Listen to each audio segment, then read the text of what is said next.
This is Pastor Stevens, and welcome to the Toledo study session. Pastor Green and I are so excited about sharing with you as we sit down with Minister Mason and we examine the original text, looking at John's presentation of Jesus' earthly ministry. The notion is clear that we understand more clearly what John is telling us about the ministry of Jesus. We can better see him, we can better understand him, and our faith development can be reliable. God bless you. Thank you for joining our study. Let's get at it. How's everybody doing today? Everybody all right? Say something if you will. Good. Everybody good? Good to see you all. Doing great. Doing great. Good. Pastor, good to see you back. I'm glad to hear you had a good report from your doctors and you are in place with a beautiful smile on your face. That's good. That's good. Mason, how you doing? Doing good, brother. We had New Way hot dogs today. We both immediately gassed us. You guys have what kind of hot dogs? New Way. New Way? New Way, yeah. Old hot dog store stand, baby. Is it? Yeah, that was around when I was a kid. Chili dogs? Yeah, chili dogs. Good. Yeah. I'm excited about hot dogs. I love hot dogs. I haven't been able to eat them since my transplant, so I'm just good. I'm good.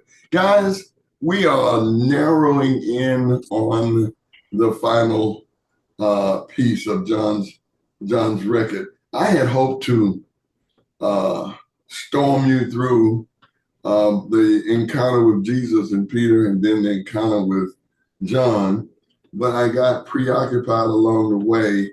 And I don't like coming off the top of my head with things. So we may just focus, if you will, on Jesus and Peter. And let's get at it. Let me read a little bit of scripture and then we'll talk about it. When they had finished breakfast, this is 21:15. If you're listening, we just finished the breakfast on the shore, okay, on the beachfront breakfast. It's a nice thing to do. And we just finished breakfast. And Jesus said to Simon Peter, Simon, son of John, do you love me more than these? He said to him, yes, Lord, you know that I love you. Jesus said to him, feed my lambs. A second time he said to him, Simon, son of John, do you love me? He said, yes, Lord, you know that I love you. Jesus said to him, tend my sheep. He said to him the third time, Simon, son of John, do you love me? Peter felt hurt because he said to him the third time, do you love me? And he said to him, Lord, you know everything. You know that I love you. And Jesus said to him, feed my sheep. Very truly, I tell you, when you were younger, you used to fasten your own belt and go wherever you wish. But when you grow old, you will stretch out your hands and someone else will fasten a belt around you and take you where you do not wish to go. He said this to indicate the kind of death by which he would glorify God. And after this, he said to him, follow me. Well, I'm sure you in some form or another heard this interaction. But I want you to numb your mind to what you think you know and just listen to John tell this story. He presents it in his gospel as the restatement of Peter. You got no help in here. Did you hear me say the restatement of Peter? Mason, what am I talking about? Restatement. You're talking about Peter's falling away, where Jesus told him, you're going to fall away from me. No, you're going to be sifted. Where are you? Where are you? Where are you? You know, when to fall away and sifted and carried off. Sifted like meat. Is you immaculating again? I think you want to say denial, right? Nah, yes. Let me get with John. Yes. Get with John, please. But I want you to think beyond just the denial. I want you to understand the very quality, the very substance of his denial. What exactly did Peter say when Jesus said to him, "You're going to deny me 3 times"? What was that? What was that experience like? One of the things that we have to do as preachers, okay, as teachers, we have to bring people into the experience. Stop finding safety in words and start giving life to words. The word has to become flesh, and you're the anchor to that transformation.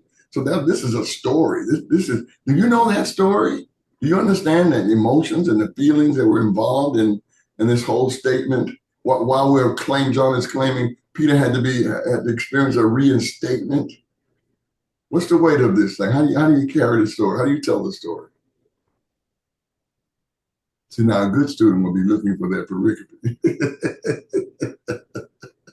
instead of staring at me. Well, Peter swears I'll never leave you, and he's emphatic about it. And what makes it even worse is that Peter believes what he's telling Jesus. He's not telling him a lie according to Peter. He's telling him the truth. And so he has sworn his soul to Jesus, and then this backward motion. Okay. I hear you coming in the door, Ben. Very good. Thank you. Yeah. Others. Peter, Go ahead. Peter told Jesus that he would lay down his own life for Jesus. And then, but then he was quick to deny him 3 times. But I think it's powerful because of, you go from willing to lay down your life for me, but then the first opportunity to say you don't even know me, you take advantage of it. Okay. He took advantage of it. Okay. You don't like Peter, do you? You beating up on my boy. Don't beat up on him. Accused him. Mason, what's missing from this discussion? Something is missing here. What's going on? Both these gentlemen assert very clearly and accurately that this was a terrible situation. Peter put himself out there, swore his life, gave everything, put it all out there. What else did he do? You remember? No, I'm sorry. I got caught up I'm trying to find this section. Why don't you ask Craig? He knows exactly where it is. Yeah, that's in chapter 13. If that's in chapter 13.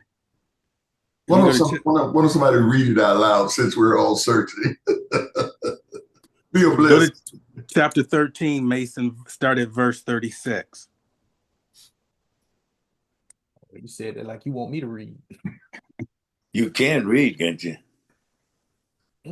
Yes, sir, I can. Let me get there. Because I'm all in chapter 6. Yeah, you want to. Simon Peter said to him, Lord, where are you going? Jesus answered, where I am going, you cannot follow me, but you will follow afterward. Peter said to him, Lord, why can I not follow you now? I will lay down my life for you. Jesus answered, will you lay down your life for me? Very truly, I tell you, before the cock crows, you will have denied me 3 times. Is that all there is to it? Yes. Something is missing. I could never do that.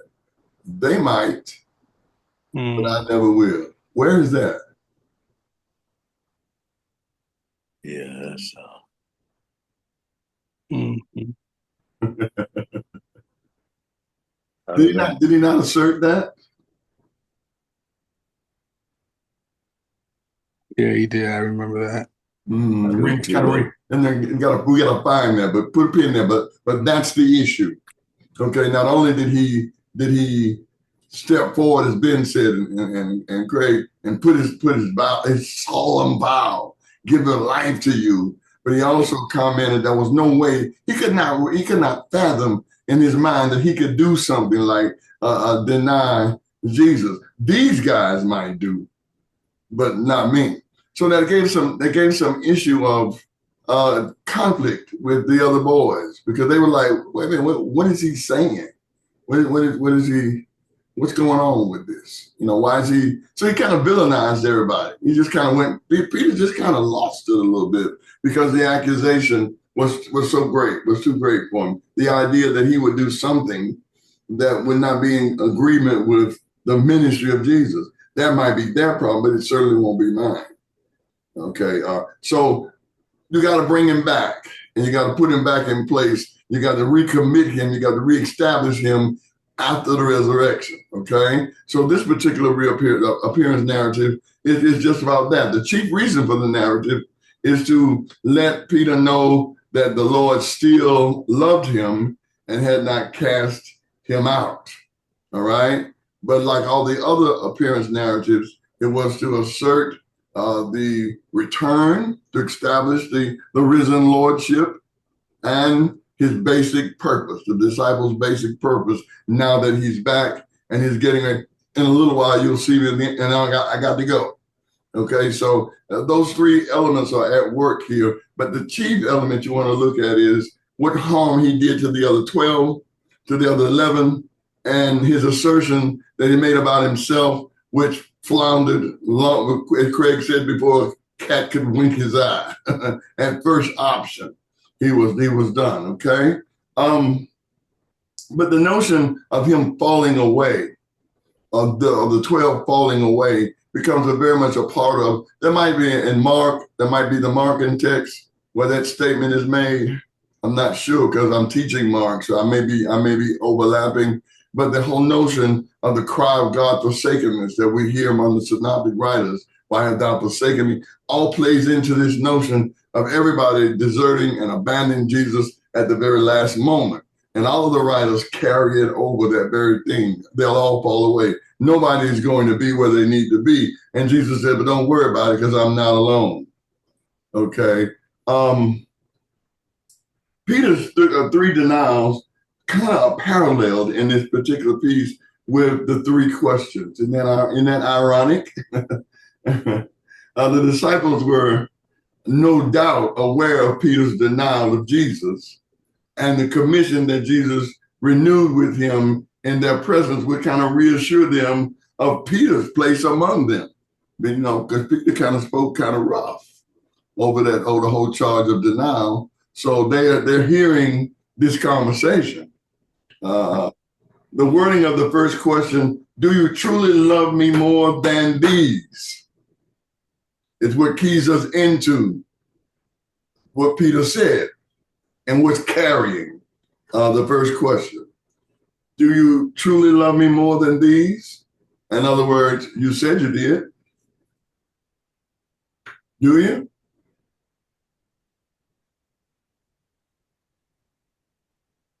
More than these. Comparative. Now, in view of Peter's boastful promise that whatever the others did, he would not fail.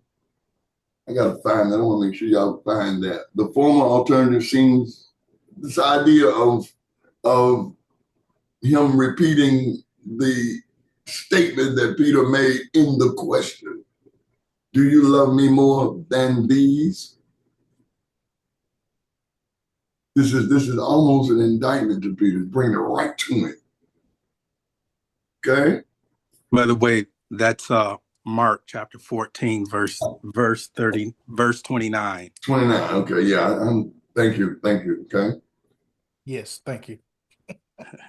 And so the whole idea of what Peter has done, John is doing the three questions, and he uses the word love twice. He uses one Greek term, and the third time he uses another Greek term.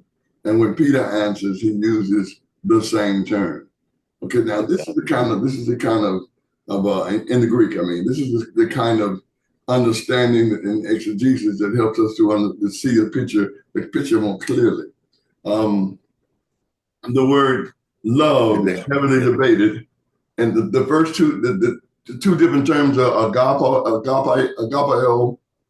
and Filio. filio. Okay, the two questions The first two questions, filio. Okay. And the third question, Peter's responses are all agapeo. Yeah. Okay. All right.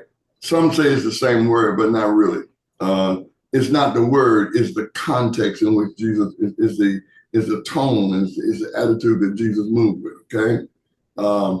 Agapeo is used in the first two questions. That usually is it's the same love that John said, "For God so loved the world." It's the same term, so that it's kind of like carries a divine love and usually carries the connotation of will or purpose as well as that of affection.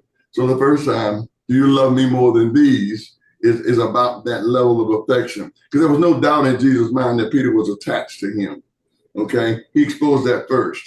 And then the second time, filio implies the affinity and friendship and fondness. Both of these words reflect a high consciousness of love, okay? But the first has to do with mission and service, mission and purpose, affection, all right?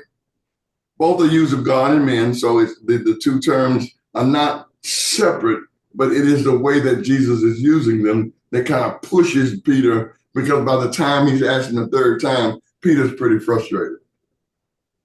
Okay, pretty frustrated. And if I'm saying it right, and I think I am, the first two questions are filio, and the third question is agapeo. Peter uses the same word all three times in his response, filio. That brotherly. Mm-hmm.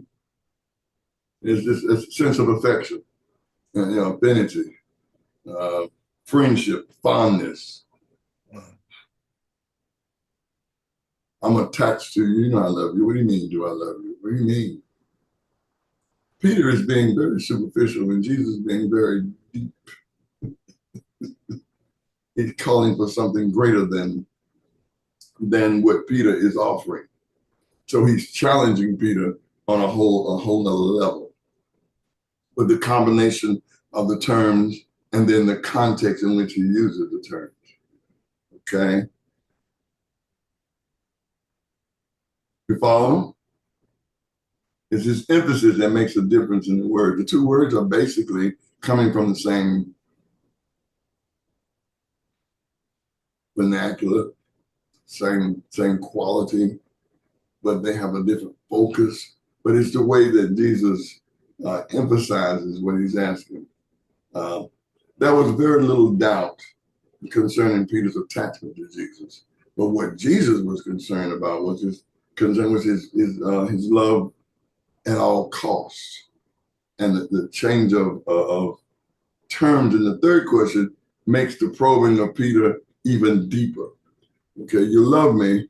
I'm going to drop you down to this love at all costs. And then I'm going to ask you to love me again, which makes it move him to a deeper way. So Jesus, although it was the same word, his attitude pressed him deeper and deeper.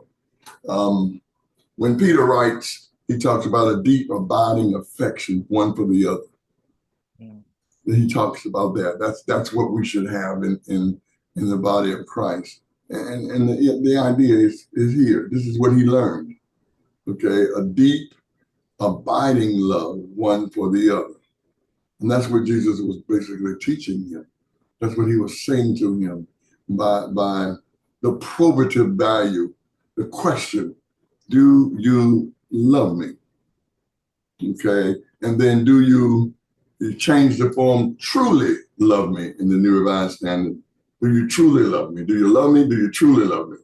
The sense of all the way to the end. Remember what he said? I got you. I'll die with you. I'll follow you all the way to the end. Is what we hear ringing in our ears when we think of Peter and the synoptic story, when they tell the story. So we have a sense of who Peter is. He's a representative of the 12. Okay, so the idea John wants to do is John wants to take what they already know of Peter and reinstate him, to empower him to be who he later becomes in the early church. Okay, it's really important. Now, remember, although the synoptic writers and John are not in the same vein, much of the occurrences and the experiences of the synoptic writers, John is not ignoring that. Remember now, it was during the movement against the church, against the Johannine community, because they had neutralized the synoptic telling of the story, the apostolic telling of the story, and made Jesus a part of the ions of the Gnostic faith. That Jesus was not there, and he was not really the Son of God. Okay, so John writes with that in mind. So now the idea of Peter is as much in the mind of John, the way he's presented and the way he functioned, as is with the synoptics. So John is looking at reinstatement of Peter for the preparation of ministry. And it was disbelief. It was disbelief that separated Peter, as did all the other disciples. They all fell away because of their vague understanding, and what moved mostly was fear. Peter's love did not survive fear. Now, it's just a different kind of love that I doubt it, but it's that Jesus taught his disciples, or is it on the same plateau to love each other? This is this discussion in the. Well, in the gospel, Jesus taught them to love as he had loved one another, as he loved them. Right. Okay, so you're like moving away from a definition of love, and you're moving into you're into imitate me. Okay, two different shades. But I will say yes. Okay, agape toy. We're the ones who love with the love of Christ. The agape toy. Yes, and that agapeo is the nominative case. Okay, so we're going. We don't want to chase the word love, because that's what I was saying. It is heavily debated, and a whole lot of craziness comes out of it. That's why I was trying to pick my words carefully, because what I want you to see is not the word, but I want you to see the emphasis of the word. And I'm trying to draw your attention to how Jesus took him deeper and deeper. And then I want you to understand what Peter taught. When Peter taught love to the community, the Petrian community, he taught them the love that he had learned. A deep, abiding love and affection one for the other. Can you hear that? Yeah. Did I help that? Did I help anybody? I'm sorry. I hope I was. Yeah, that. Okay. Remember now, when we're dealing with the apostles, everything they say, they were taught and told by Jesus. So we could quickly say yes. Yeah. The apostolic teachings were what the Father gave Jesus, what Jesus gave his disciples, who later became his apostles, and what they taught those that followed them. So it's the apostolic tradition that's in the New Testament, inherently in the New Testament. No, I'm almost ashamed to admit this, but I don't know why I never did associate Peter's love with his relationship to Christ. That just. Yeah, see, if I were near you, I would pop you on your forehead. Boop. I mean, I could have left it to myself, but I feel like I would. You probably would have been better off to leave it to yourself. I feel as though I would be a liar if I No, didn't. you wouldn't be a liar. Some things you don't want everybody to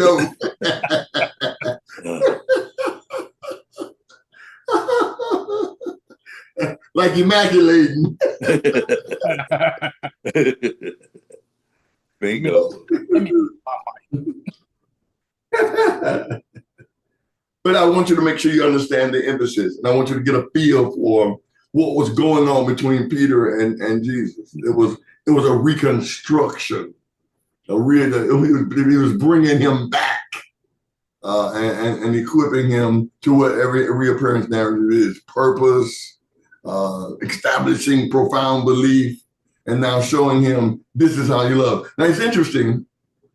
The answer, the response of Peter His affirmative answer to each question is basically the same. But Jesus was basically saying, if you love me, feed my lamb, take them where they need to be to the pasture and feed them. And the third one, if you love me, feed my sheep, take to the pasture and feed them. Basically, you feed them, you nurture them, you take care of them. But the one in the middle was show them shepherding. Ben, show them shepherding. That's a little bit more involved, a lot more involved. That's not where we go to asking personal questions. That's where we go. That's where we go to massage broken hearts. That's what we do. We are wounded healers. We know so much about the brokenness of our own personal lives and the brokenness of our Christ and the mending of the hand that feeds. Shepherding.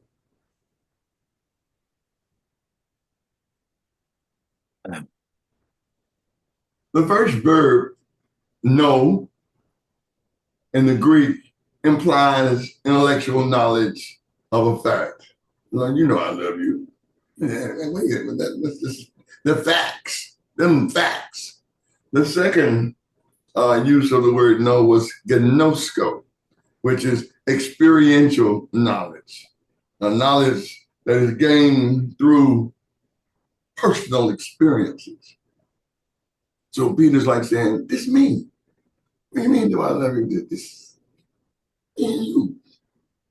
Kind of like that. And Jesus like, do you love me? See, love is not seriously an emotion. Now is it? If we're hearing this text clearly, is it? Tina says it's not. I think I would concur with Peter and Craig. My mother used to say, love is what love does. Mm-hmm. And that's just the bottom line. So if you love me, quit screaming how much you love me and feed my lamb, feed my sheep. You love me, wound their broken hearts. Nurture them, care for them. Can I ask you a question? Please.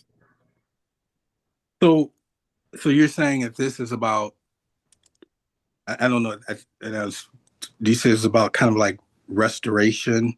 Yeah, reinstatement for Peter. Yeah, that's what we're looking for, reinstatement. So then, if it's about reinstatement, mm-hmm. why? Because I can't see it through reading it. Mm-hmm. Why does then Jesus revert back to Simon? Why does Jesus emphasize Simon? Because Jesus had changed him from Simon to Peter. Jesus had changed his name from Simon to Peter, and that was a significant moment in doing that. Mm-hmm. So why does John? Why here now is Jesus calling him Simon again? You know, I knew you would ask me that. So I worked diligently and prepared mightily to give you some sort of answer. Let me show you something that's interesting. But when you grow old, very truly I tell you, when you were younger, Simon, you used to fasten your own belt and go wherever you wish. But now that you grow old, Peter, you will stretch out your hands and someone will and take you. And can I go there with you? Can you hear that? Can you hear that? Yeah. Pretty good, huh? Yes. Hello, Craig. He said, "Doggone, that's good. That's good. That's good right there. That's good right there." Now, but the idea is he's really reinstating him. Okay, he's actually putting he took him where it started and started him over. Now over with full understanding that the death that you're going to die, the glory that God's going to get out of your life is going to that you're going to die the same death that I'm dying. What are Right. the implications for that for us as believers? What do you make of that?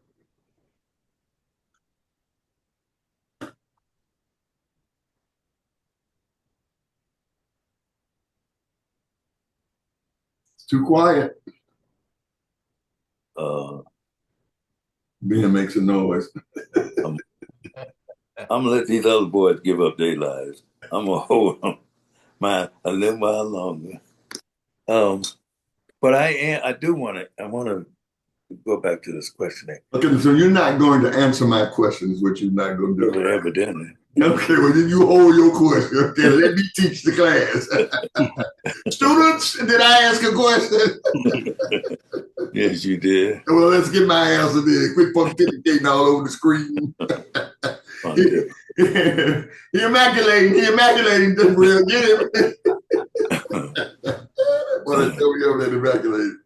What are the implications from just that reality alone? That there is this is the program of Christianity is not something that was just made or just willy-nilly thrown together, but it has its roots established long ago. And so for us, why would a system that is guaranteed to work being indifferent? So me and my trials and tribulations are to be expected because of my Christian faith. Okay, keep walking to the end. Walk from there all the way to destiny. Because that's what Christianity is about. It's about understanding destiny, your destiny. And that destiny is the same cross. You know? So you don't murmur about a backstab. You smile. You're in good company. Ain't got no help in here. I lost everybody. Look at them. Don't come back. Don't leave. Come back. Don't leave. Did you hear what I said? You know I'm here. Did you hear what I just said? Yeah. No murmuring about a backstab, a betrayal, a denial, hurt feelings. You're in good company. That's the definition of your destiny. I'm waiting. To the end? To the end. Well, being destiny tears the Well, see, that's why I said I'm gonna leave that to the other two. I ain't wanting to go there. Well, I'm sorry. You don't get no choice. Wouldn't it be the oldest one on the screen talking crazy? I heard you the first time. I know you did.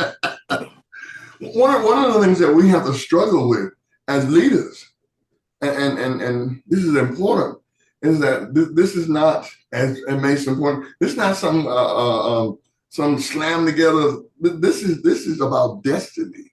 And it's not yours, it's his, Christ.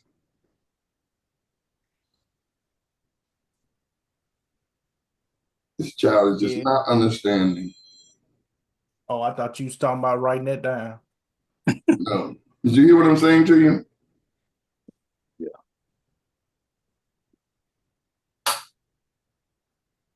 I don't understand why he can't understand that I'm in class. Okay. Answer my question. This is like following the yellow brick road, wherever it takes us. Follow the yellow brick road. Help me understand how you manage to go following the yellow brick road when Golgotha is staring you in your face. Would you please leave? Lord have mercy. He's immaculating again. But it's you got to go where he's going, wherever it takes you.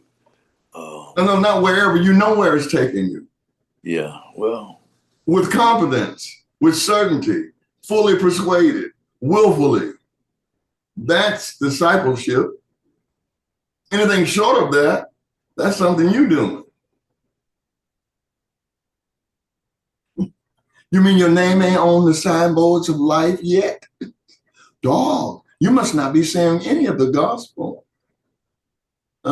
You mean your service has not been taken for granted, and you must not be really serving if you love my sheep. Feed them.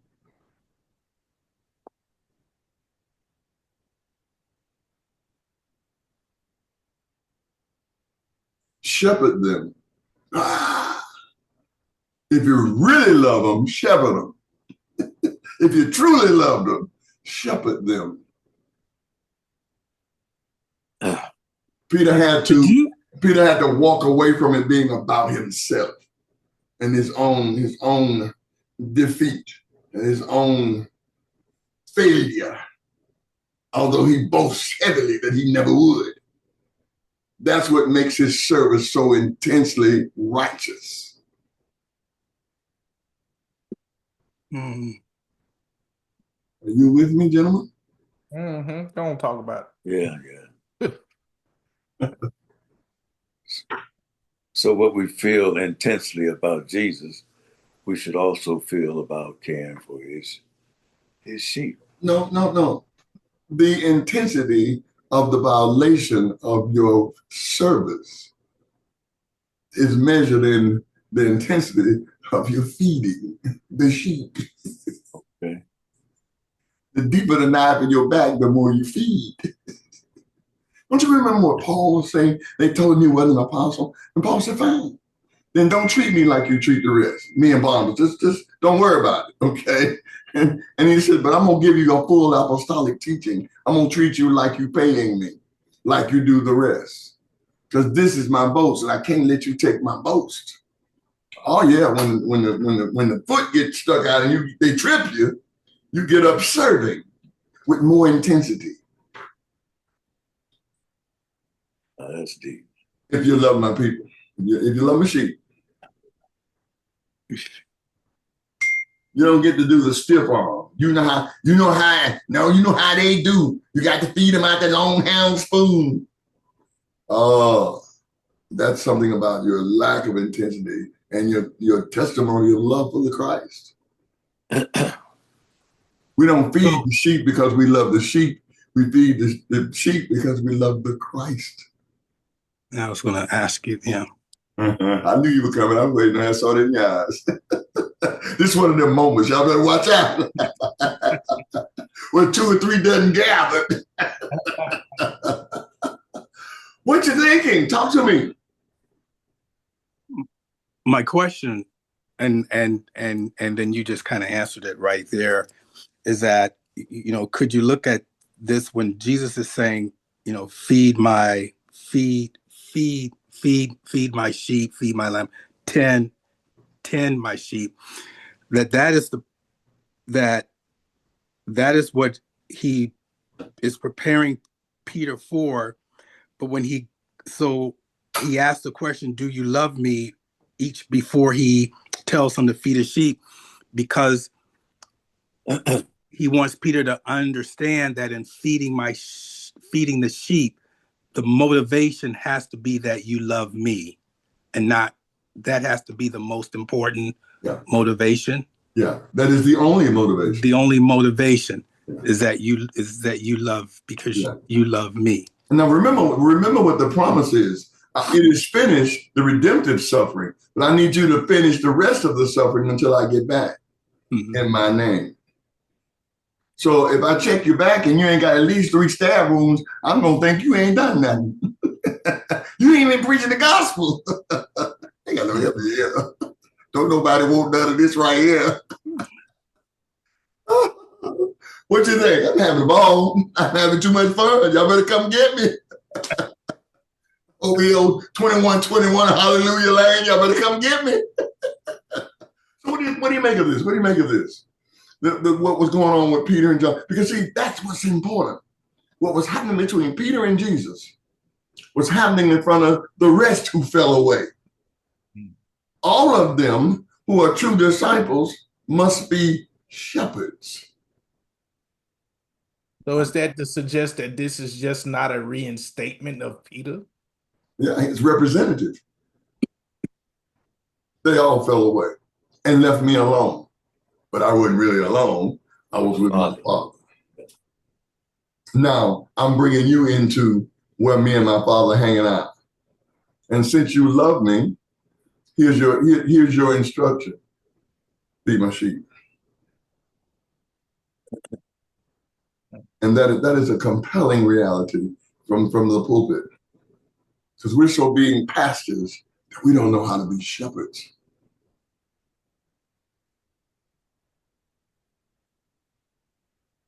"30 years of pastoring left a bad taste in my mouth. I taught my people to call me KC. I never liked being called pastor because I wanted to shepherd. I didn't want what came with the office of pastor. I didn't want that. I didn't like sitting at the pastor's table. I sat with my people. I ate what they ate. They had peanut butter and apple steak at the pastor's table. I ate peanut butter and jelly. Or they ate steak. When you remember that time, Jarrell? We said at church. And I said, why are we eating steak and my people are not? And he looked at me really funny. I said, I hope you got enough because I'm going to eat this steak. And before you know it, my church was eating from the pastor's table. And the folk would just bring the steak out there. I thought that was funny. He didn't invite me back, but that's okay. I was particularly excited. Tend my sheep. You like that word, Craig? New Revised Standard, tend my sheep. It forces you into the knowledge, experiential knowledge. When we shepherd out of experience. It's experiential. So we learn to embrace loss and separation and pain because the sheep feel them. We know them. And so we tend to the sheep as if we know the pain.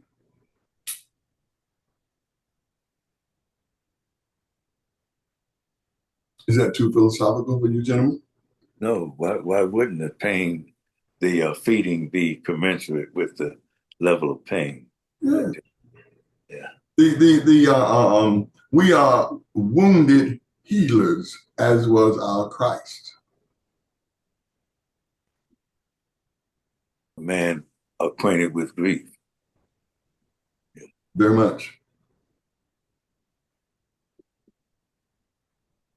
Questions about the feeding? It's a nice little walk. If you love me, feed. Tend, care. So 18 through 19, the statement that we kind of ran to because of the insightful question of our colleague, Washington. Let's go look at it again. The introduction in verse 18, I tell you the truth, it's the King James Version would say, verily, verily, I say unto you. I tell you the truth. It's a statement of Jesus' solemn, it is a solemn and important statement. So in other words, you need to lean forward now and hear this, what I'm about to say. I tell you the truth. They were a prediction of Peter's career, the words that he spoke.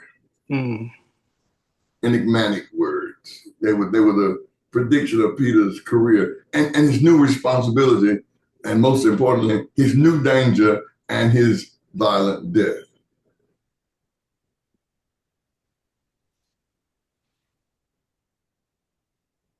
As we mature in the faith, we see more clearly the destiny of maturing in the faith. God gets glory when we ache and we still serve. There is no glory. I just couldn't take it no more. God gets no glory out of that one. Servant.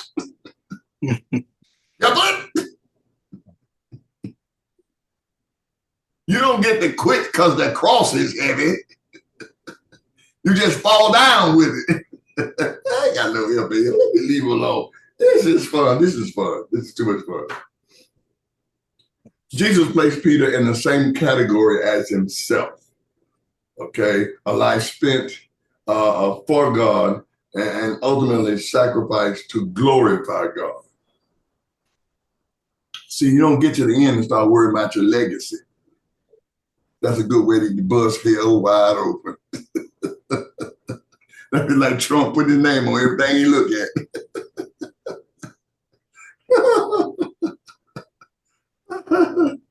No, the purpose gets more intense the older we get and the more decrepit we become.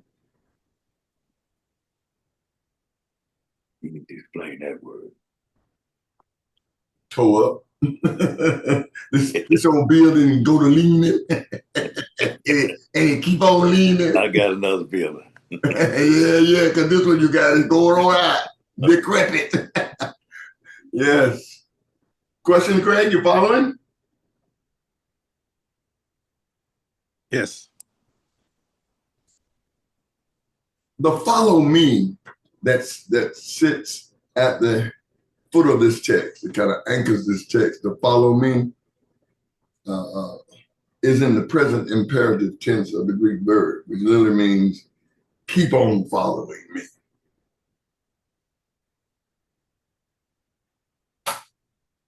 You back in now, keep on following. Oh, y'all, keep on following.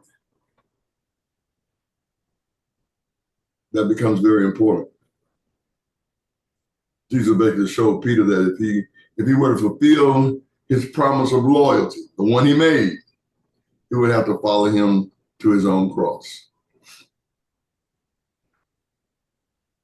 Don't take your commitment and your calling lightly. Just when God's getting ready to do something really fantastic, you get tired. No, they call that retirement. So what they call it what? Retirement. One thing we can't do is we can't retire from the ministry. Okay, we can't retire from that. We can retire from church polity and structure, but the ministry, the pastoring. Woo! I told my cardiologist. He asked me how was I doing. Did I miss pastoring? I said I never stopped. I just got out of the pulpit to do it.